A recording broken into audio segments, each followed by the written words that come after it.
നിങ്ങളുടെ favourite shows ഇനി ഒരിക്കലും മിസ്സാവില്ല. ഇപ്പോൾ C5-ലൂടെ കാണും നിങ്ങളുടെ ഫേവറേറ്റ് ഷോ തികച്ചും സൗജന്യമായി.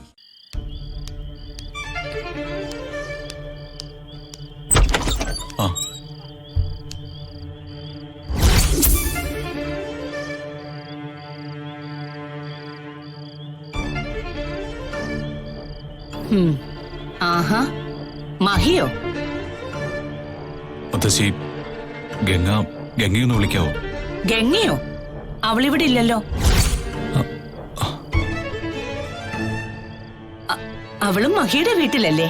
അല്ല, ഗംഗ ഇങ്ങോട്ട് തിരിച്ചു വന്നിരുന്നു. ആണോ? എന്നിട്ട് അവൾ ഇവിടെ എത്തിയോ അതോ വഴിതെറ്റി എങ്ങോട്ടെങ്കിലും പോയോ എന്നൊക്കെ ആരെങ്കിലും അന്വേഷിച്ചായിരുന്നോ?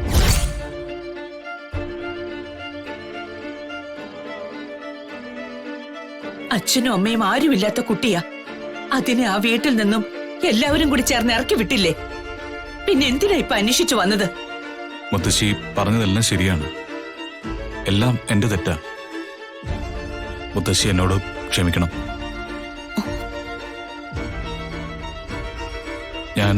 ഞാൻ വേണമെങ്കിൽ ഗംഗയോട് ക്ഷമ ചോദിക്കാം. അയ്യോ,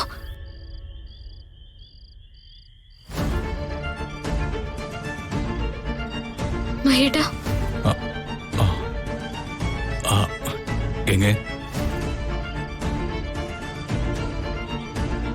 ഗംഗ എന്നോട് ക്ഷമിക്കണം.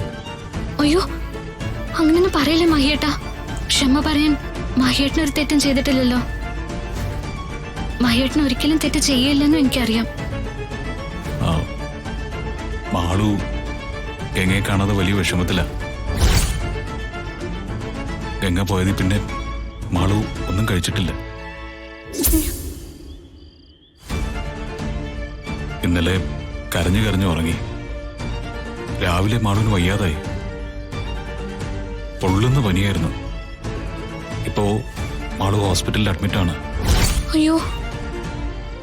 പാതി മയക്കത്തിലും അവള് ഗംഗയാണ് അന്വേഷിക്കുന്നത്. അയ്യോ, ശ്രീ മഹേശ്വര, മാളുനൊന്നും പറ്റാതെ രക്ഷിക്കണേ.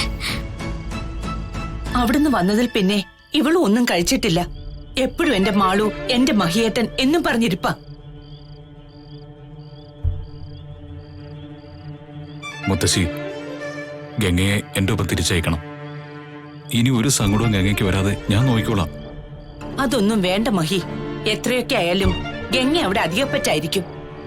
ഇനിയും അവൾ അവിടെ വന്ന് നാണം കെടാൻ ഞാൻ സമ്മതിക്കില്ല. മോൻ തിരിച്ചു പൊയ്ക്കോ, അതാ നല്ലത്.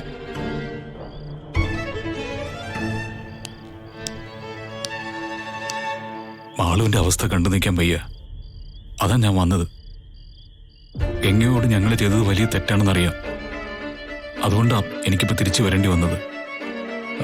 എന്നോട് ക്ഷമിക്കാൻ ഗംഗയ്ക്ക് സാധിക്കുമെങ്കിൽ മാളുവിന് വേണ്ടി ഗംഗ വരണം. ഞാൻ 5 മിനിറ്റ് വണ്ടിയിലിരിക്കും. ഗംഗ വന്നില്ലെങ്കിൽ ഞാൻ തിരിച്ചു പോകും. പക്ഷേ ഗംഗ വരുമെന്നാണ് എന്റെ ആഗ്രഹവും പ്രതീക്ഷയും.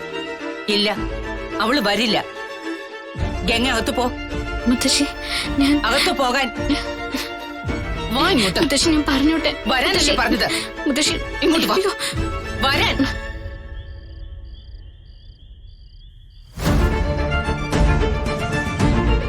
ഡൗൺലോഡ് ചെയ്യൂ C5 ആപ്പ്. കാണൂ എല്ലാ എപ്പിസോഡുകളും സൗജന്യമായി.